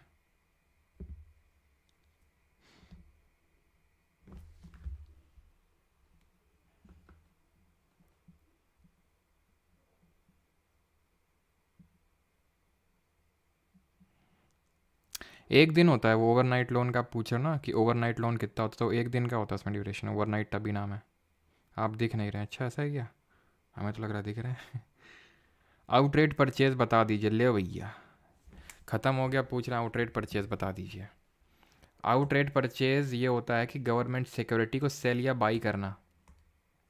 कहाँ गया, यहाँ पे गवर्नमेंट सिक्योरिटी की सेलिंग या बाइंग हो रही है, ये मान लेते हैं ये जीसेक है, ठीक है, ये पैसा है, ये लोग हैं, ये लोग हैं जिनके हाथ में पैसा है, ये आरबीआई जिसके हाथ में गवर्नमेंट सिक्योरिटी। तो इन्फ्लेशन को काउंटर करना है नहीं, पैसा अपने पास आरबीआई को बुलाना है, तो गवर्नमेंट सिक्योरिटी की सेलिंग कर देगा वो, और उल्टा बाइंग हो जाएगा, ठीक है, सिंपल। तो ये होता है उसमें आउट परचेज, उसमें एग्रीमेंट में, ठीक है। चलिए तो पहला क्वेश्चन है ये, अच्छा 0 0, ओहो 0 से स्टार्ट है आज। Among the following formulates in monetary policy in India, तो मॉनेटरी पॉलिसी कौन बनाता है, नीति आयोग तो ये बनाता है आरबीआई, ठीक है, Reserve Bank of India. The purchase of deposits that a bank must keep as cash reserves with itself is known as, तो इसको क्या बोलते हैं, जो कैश के फॉर्म में रखना होता है। लिक्विडिटी रिजर्व रेशियो नहीं, statutory liquid ratio, capital output ratio नहीं, option number D cash reserve ratio, option number D. CRR is calculated, कितने क्वेश्चन है सर भैया, 25 क्वेश्चन करेंगे, ठीक, नहीं 25 नहीं, तो हमारे लिए सिर्फ 20 करेंगे आज, ठीक है, 20 क्वेश्चन बस। CRR is calculated as a percentage of each banks, तो कैसे कैलकुलेट किया जाता है CRR? CRR कैलकुलेट किया जाता है NDTL से, net demand and time liability से, शुद्ध मांग और समय देनदारियों से, NDTL जितनी भी लाइबिलिटी उसका certain percentage. Dash is the currency in the hands of the public plus commercial banks also, नहीं पढ़े हैं अभी, हाई पावर्ड मनी अभी नहीं पढ़े हैं, ठीक है। बोलते तो मॉनेटरी बेस है इसको, ऑप्शन नंबर सी, लेकिन कल पढ़ेंगे। M0, M1, M2, M3, उससे भी कल वाला भी काफ़ी इंपॉर्टेंट है, ठीक है। टॉपिक सर आप IAS के लिए जा रहे हैं सर, तभी कल ऑफ, अच्छा अच्छा अच्छा, ठीक ठीक। तो भाई कल IAS के लिए जा रहे हैं ना, तो कल कल क्या, फिर कल के बाद हमेशा के लिए ऑफ ही ऑफ है, बस आज लास्ट क्लास तुम समझ लो। In India dash the fixes the CRR for the banks, तो कौन फिक्स करता है? RBI फिक्स करता है। For a bank the main liabilities, liability क्या होती है बैंक के लिए? जो हमने पैसा दे रखा है बैंक में, हमने पैसा जो डिपॉजिट कर रखा है। डिपॉजिट कितने तरह के होते हैं जरा कमेंट में बताइए। बैंक के लिए बैंक एसेट क्या है? लोन है बैंक के लिए एसेट, और उसका लंच है। Due to which of the following reasons can money be differentiated from other physical assets that can perform the function of the store of value, बताइए। तो कल हम लोगों ने देखा था सर, आर ज़्यादा होता है या आर ज़्यादा सेम होता है परसेंटेज? नहीं, यूजुअली जो होता है ना, आर जो रेपो रेट होता है वो रिलेटिवली ज़्यादा होता है, ठीक है। बाकी तो चेंज होते रहते हैं। और एक चीज़ कल हम लोगों ने पढ़ा था कि जो मनी होती है, जो एक फिएट करेंसी होती है, उसने रिप्लेस किया बार्टर सिस्टम को। बार्टर सिस्टम में क्या होता है? प्रॉब्लम्स होती हैं। एक तो डबल कोइंसिडेंस ऑफ वांट की प्रॉब्लम होती है कि दोनों साइड डिमांड होनी चाहिए उन दोनों प्रोडक्ट की, एंड उसमें वेल्थ कैरी नहीं हो सकती है, ठीक है, बार्टर सिस्टम में। तो इसका जो मनी होती है, जो फिएट करेंसी होती है, फिएट करेंसी का ये होता है मेन, अगर हम बात करें तो इसकी जो वैल्यू होती है उसकी स्टोर वैल्यू से कम होती है। मतलब भाई वो पेपर है, एक 2000 का नोट है, वो पेपर है, पेपर ही तो है। उसको मान लो वो पेपर उतने का पेपर काट के ले जाओ, कितने का बिकेगा? 1 रुपये का भी नहीं कोई खरीदेगा। लेकिन वो 2000 रुपये उसमें अगर लिख दिया RBI का, मतलब RBI ने इसको इशू किया, तो उसकी वैल्यू कितनी बढ़ गई। अगर मान लो कि उल्टा हो जाए, ये सोने का नोट हो, सोने का नोट, तो भाई मतलब ये होगा, मान लेते हैं 40-50 हज़ार का, और इसमें 2000 लिख दे तो कोई उसको वो करेगा? नहीं करेगा। तो फिएट करेंसी मतलब होती है कि जो उसकी ओरिजिनल वैल्यू होती है और इसका एक स्टोर वैल्यू होती है, तो स्टोर वैल्यू ज़्यादा होती है उसकी, ठीक है। तो ये पूछ रहा है कि due to which of the following reason, निम्नलिखित में से किस कारण से धन को अन्य भौतिक संपत्तियों से अलग किया जा सकता है? क्योंकि मनी की कॉमन एक्सेप्टेबिलिटी होती है। लिक्विडिटी क्या होती है कल आपको समझाएंगे कि ये तरलता क्या होती है इकोनॉमी में, ठीक है। तो मनी हैज़ कॉमन एक्सेप्टेबिलिटी, हम भी एक्सेप्ट करते हो, तुम भी एक्सेप्ट करते हो, और नहीं किया तो RBI जो मारेगा फिर वो। डिपॉजिट 2 तरह के होते हैं, डिमांड डिपॉजिट होते हैं और टर्म या फिर टाइम डिपॉजिट होते हैं। कल ये डिमांड डिपॉजिट और टाइम डिपॉजिट काम में आएंगे, ठीक है। क्वेश्चन 7th देख रहे हो, CHSL का क्वेश्चन है, कितना लंबा चौड़ा सा क्वेश्चन है, करो जरा इसको आराम से पढ़ के। लिक्विडिटी ट्रैप तुम्हें हम बताए थे क्या होता है। लिक्विडिटी ट्रैप वो सिचुएशन होती है इकोनॉमी में जहाँ पे लोग पैसा होल्ड करना चाहते हैं, जहाँ पे RBI की मॉनेटरी पॉलिसी फेल हो जाती हैं। अब यहाँ पे मैं आपको एक चीज़ और पढ़ाना चाहूँगा, एंड दैट इज़ बहुत शॉर्ट सा इसी में नोट कर लेना आप, and that is about fiscal policy. Fiscal policy क्या होती है? हमने क्या पढ़ा? मौद्रिक नीति, मॉनेटरी पॉलिसी। फिस्कल पॉलिसी अगर कभी आ जाए तो फिस्कल पॉलिसी वो पॉलिसी होती है जो गवर्नमेंट ऑफ इंडिया यूज़ में लेती है इन्फ्लेशन या फिर डिफ्लेशन को कंट्रोल करने के लिए। मॉनेटरी पॉलिसी कौन ले रहा था यूज़ में? मॉनेटरी पॉलिसी टूल्स का यूज़ कर रहा था RBI, reserve Bank of India. RBI कर रहा है। गवर्नमेंट ऑफ इंडिया क्या कर सकता है? गवर्नमेंट अगर मान लो टैक्स रेट बढ़ा दे, अगर टैक्स बढ़ जाएगा तो लोगों के हाथ में जो पर्सनल डिस्पोजेबल इनकम है वो कम होगी कि ज़्यादा होगी? कमेंट में बताइए। अगर टैक्स रेट गवर्नमेंट बढ़ा दे, तो टैक्स रेट बढ़ेंगे तो मेरे पास जो है टैक्स में ज़्यादा पैसा गवर्नमेंट को देना पड़ेगा, मेरे हाथ में डिस्पोजेबल इनकम कम होगी, यानी मेरे पास हाथ में खर्च करने के लिए पैसा कम होगा, यानी कि इन्फ्लेशन हो गया कंट्रोल। लेकिन इसको किसने किया? गवर्नमेंट ऑफ इंडिया ने किया। That is why it is not an monetary policy but a fiscal policy, ठीक है। टैक्स हो गया, या फिर गवर्नमेंट जो है बहुत सारे सब्सिडी देती रहती है। सब्सिडी अगर मान लो गवर्नमेंट ने बढ़ा दी तो लोगों के हाथ में पैसा बढ़ गया, यानी कि इन्फ्लेशन और बढ़ जाएगा इससे, है कि नहीं? तो सब्सिडी कम करनी पड़ेगी। MSP, मिनिमम सपोर्ट प्राइस, न्यूनतम समर्थक मूल्य, फार्मर्स किसानों को मिलता है कि अगर इतना जाना बाजार में, अगर इतना दाम ना मिले तुम्हारी फसल को तो हमारे पास आ जाना, हम प्रोक्योर कर लेंगे, हम रख लेंगे इतने में दाम में। MSP, मिनिमम सपोर्ट प्राइस, न्यूनतम समर्थक मूल्य। अगर ज़्यादा है तो मतलब एक गवर्नमेंट पैसा ज़्यादा दे रही है। जैसे चुनाव का साल है ना अभी, गवर्नमेंट MSP भी देगी, सब्सिडी भी देगी, ये लो वो लो, सब कुछ लो। तो इसी वजह से गवर्नमेंट की ये जो पॉलिसीज़ होती हैं, जो इन पॉलिसीज़ की वजह से इन्फ्लेशन बढ़ जाता है चुनाव वाले साल में। गवर्नमेंट की जो लोक लुभावनीय नीतियाँ होती हैं जिससे लोगों को फ्री में पैसा दिया जाता है, क्योंकि उसके अवज में कोई प्रोडक्शन तो हो नहीं रहा किसी चीज़ का, इसकी वजह से इन्फ्लेशन जाता है बढ़। ठीक, इनको बोलते हैं गवर्नमेंट की पॉपुलस मेजर्स। खैर वो आपको समझने की ज़रूरत नहीं है ज़्यादा कि पॉपुलस मेजर्स क्या होते हैं, मतलब वही लोक लुभावन नीतियाँ। ठीक है, तो आप समझ गए ना फिजिकल पॉलिसी और मॉनेटरी पॉलिसी में अंतर क्या है। तो आई होप समझ तो गए होंगे। तो अब इस क्वेश्चन पे आ जाते हैं। ये क्वेश्चन बात कर रहा लिक्विडिटी ट्रैप। मैंने आपको बताया ऐसी सिचुएशन होती है, पहले भी देख चुके हैं, जहाँ पे लोग पैसा अपने पास रखते हैं, यानी कि स्पेकुलेटिव डिमांड फॉर मनी बहुत हाई होती है, इलास्टिक होती है बहुत ज़्यादा। Speculative demand for money is infinitely elastic and liquidity preference curve becomes perfectly elastic. लोग जो हैं कुछ भी कर लो, आरबीआई बोल रही भैया इतना रेट, बैंक बोल रहा है इतना रेट देंगे, वो लोग बोल रहे हैं नहीं लेंगे भैया, नहीं डिपॉजिट करेंगे, क्या कर लोगे, हम होल्ड करेंगे मनी को। यानी कि कुछ भी इंटरेस्ट रेट ऊपर नीचे जा रहे हैं, लोगों को फ़र्क ही नहीं पड़ रहा है। Infinitely elastic, option number third and only statement 3 is correct. 8th number question है, currency deposit ratio with regard to C D are all of the following is true except. यानी कि सी डी आर के संबंध में जो अभी मैंने आपको पढ़ाया था सारे ट्रू हैं सिवाय एक को छोड़ के। बताइए, सारे ट्रू हैं एक को छोड़ के। रेलवे की साइंस की तैयारी करवा दो, रविंदर करीरा। कितने लोग हैं जहाँ पे सही सही बताना जो रेलवे के लिए साइंस के लिए चाहते हैं, साइंस रेलवे के लिए साइंस, मतलब जेनुअनली बताना, ऐसा नहीं फालतू में यार, क्योंकि फिर टाइम जाएगा तो, है ना। तो C D are all of the followings to accept. तो सी डी आर बताया था क्या होता है, ये रेशियो होता है। सी डी आर की अगर बात करें तो रेशियो होता है। क्या रेशियो होता है, money held by public, money held by public in form of currency upon money held in the form of deposits. Me yes sir हम इंक्रीज मी, अच्छा ठीक है, money in the form of deposits जब मैं चाहती हूँ। अच्छा यस मी, okay ठीक ठीक। सर जब कस्टमर बैंक से लोन लेता है तो उस रेट को क्या कहते हैं, सिंपल इंटरेस्ट रेट। उस रेट को ऐसा कुछ नाम नहीं दिया गया है। It depends depends on seasonal expenditure. बिल्कुल, सीज़न अगर मान लो फेस्टिव सीज़न है तो लोगों के हाथ में पैसा ज़्यादा रहेगा, लोग खर्च करना चाहते हैं ना, तो सी डी आर ज़्यादा होगा। बिहेवियरल पैरामीटर लोगों के बिहेवियर पे डिपेंड करता है। बिल्कुल, लोगों का मन है खरीद रहे हैं, पैसा रखें अपने पास। During festive season C D R typically declines, गलत है, फेस्टिव सीजन में तो बढ़ेगा सी डी आर। ठीक है, चलो। विच मेजर, ठीक है, which measure is the Reserve Bank of India most likely to take combat inflation in the economy. बताओ, इन्फ्लेशन हो रहा है इकोनॉमी में, क्या होगा। अब तुम बहुत आसानी से आंसर कर सकते हो क्वेश्चंस का।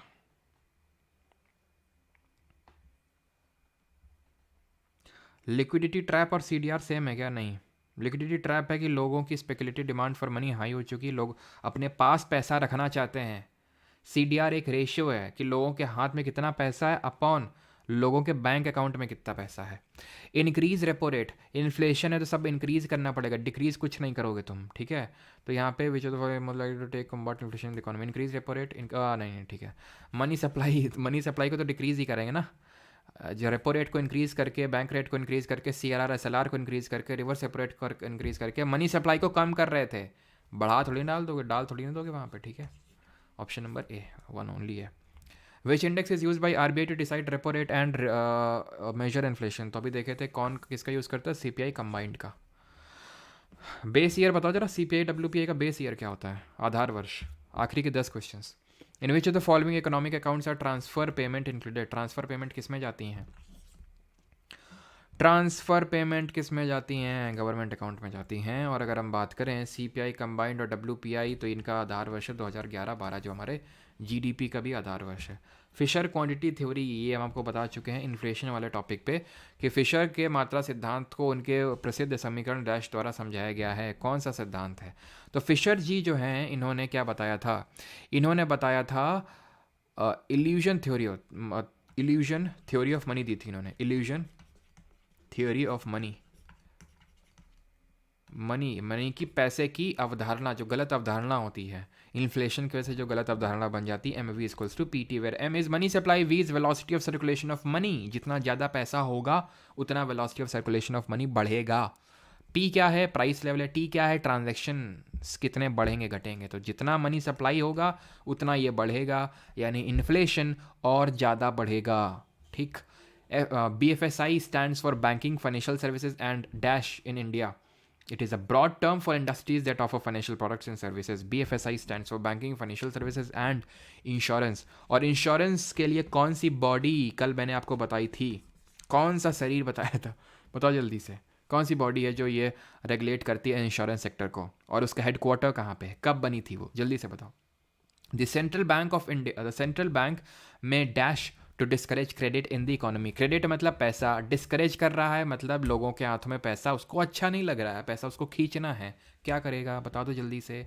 IRDAI ये आपकी है, insurance regulatory development authority of India, and इसका हेडक्वार्टर लोकेटेड है कहाँ पे, तेलंगाना, हैदराबाद में. ठीक है, अब यहाँ पे आते हैं कि सेंट्रल बैंक को क्रेडिट को डिस्करेज करना है. क्रेडिट को डिस्करेज करने का मतलब है कि लोगों के हाथ में पैसा अच्छा नहीं लग रहा है, उसको लेना है, बढ़ाना पड़ेगा. CRR SLR सब बढ़ाना है भैया, ये कहाँ डिक्रीज विक्रीज पे लगे हुए, इंक्रीज बैंक रेट. ठीक है, बाई करेगा सिक्योरिटीज़ को ओपन मार्केट में, सिक्योरिटीज़ को बाई कर लेगा तो लोगों को पैसा देना पड़ेगा, लोगों से तो पैसा खींचना है.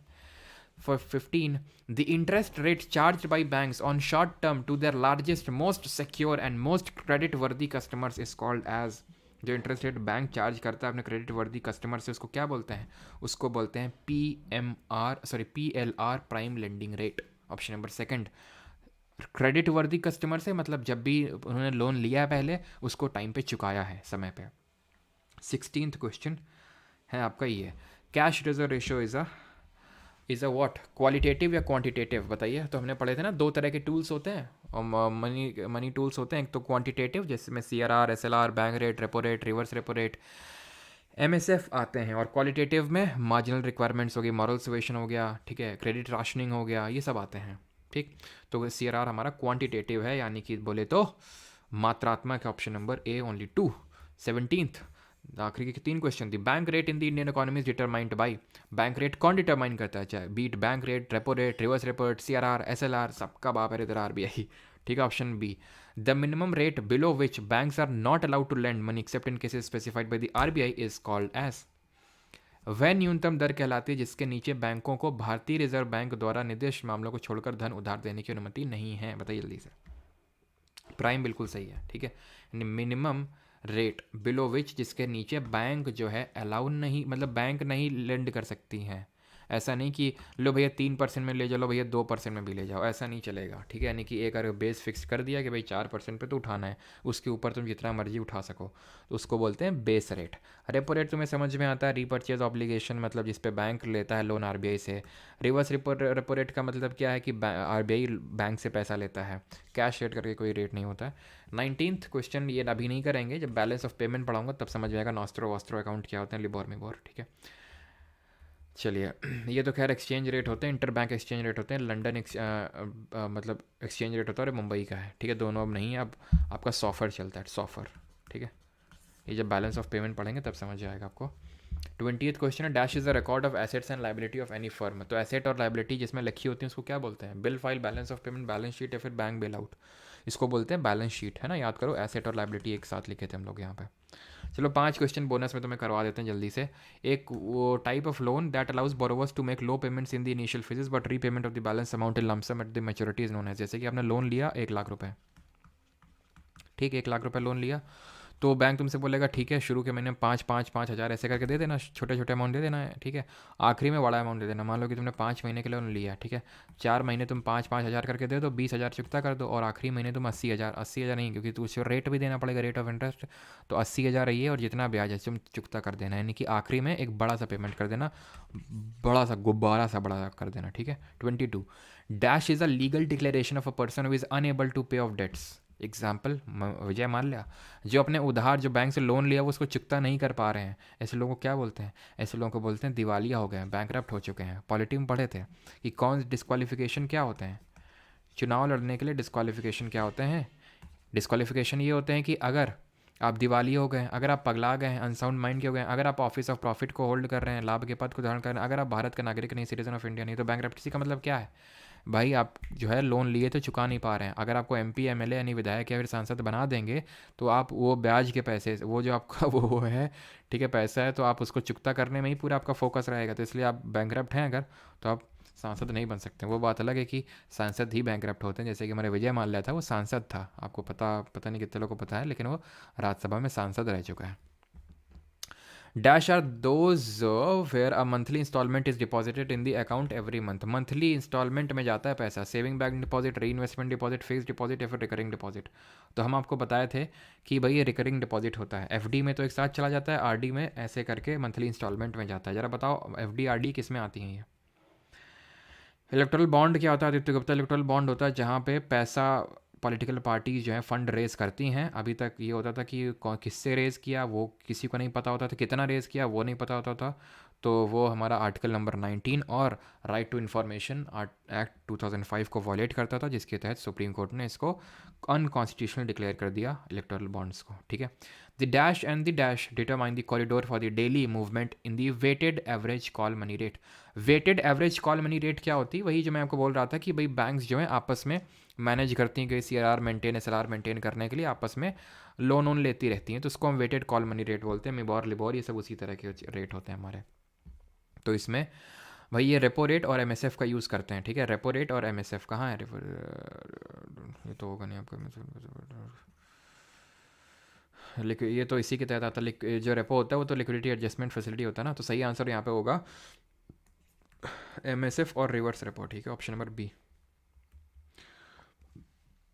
आखिरी क्वेश्चन 25 करो।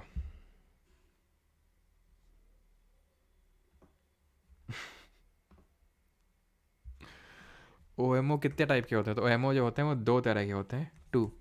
ठीक है, कौन कौन से दो तरह के होते हैं? एक तो आउटराइट परचेज, ठीक है, आउटराइट परचेज, एंड दूसरा होता है रीपरचेज एग्रीमेंट। इसमें तो डायरेक्ट सेल एंड परचेज होती है ना गवर्नमेंट सिक्योरिटीज़ की। ये होते हैं दो तरह के, रेपो एंड रिवर्स रेपो, जो लिक्विडिटी एडजस्टमेंट फैसिलिटी के तहत भी आता है। ठीक है, आप जितने क्वेश्चन है खुद से करेंगे। ठीक है, अगर कोई क्वेश्चन नहीं आएगा तो बताना कल। ये तो खैर कल ही समझ में आएंगे, ये M1 M2 M3 कल ही समझ में आएगा ये। ठीक है, कल पढ़ेंगे इसके बारे में M1 M2 M3 M4 क्या होता है। एनर्जी एकदम डाउन हो गई है। ठीक है, चार्ज करना पड़ेगा। ठीक है, तो जाते हैं चार्ज करने।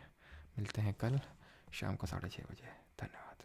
और रही बात रेलवे की, तो उसके रिगार्डिंग मैं वीडियो बनाऊंगा, क्योंकि अगर आप में से काफ़ी लोगों की डिमांड है तो भाई उसके रिगार्डिंग वीडियो बनेगा। ठीक है, उसमें आपको बताऊंगा कि कैसे आप साइंस कवर कर सकते हैं। भाई बेसिक साइंस ही आती है, मैंने क्वेश्चंस देखे 9th एंड 10th लेवल के आते हैं, आराम से कवर हो जाएगा, आराम से। ठीक, ऑलराइट, थैंक यू।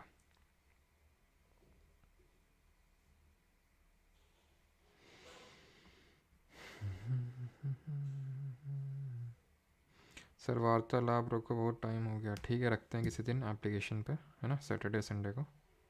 हाँ, अभी कल IAS बनने जा रहे हैं अभी। चलिए भाई, थैंक यू सभी को। जिसको बैच वैच लेना होता है तो भाई एप्लीकेशन से आप ले सकते हैं। ठीक है, ये क्वेरी नंबर है, मेरा नंबर नहीं है, सिर्फ व्हाट्सएप चलता है, कॉल मत करिएगा। SSC GK बैच 2.0 है। ठीक है, SSC GK बैच 2.0। ठीक है, रेलेवेंट डाउट भेजा करिए, काफ़ी लोग इरेलेवेंट डाउट भेज देते हैं। राइट, थैंक यू सभी को, धन्यवाद।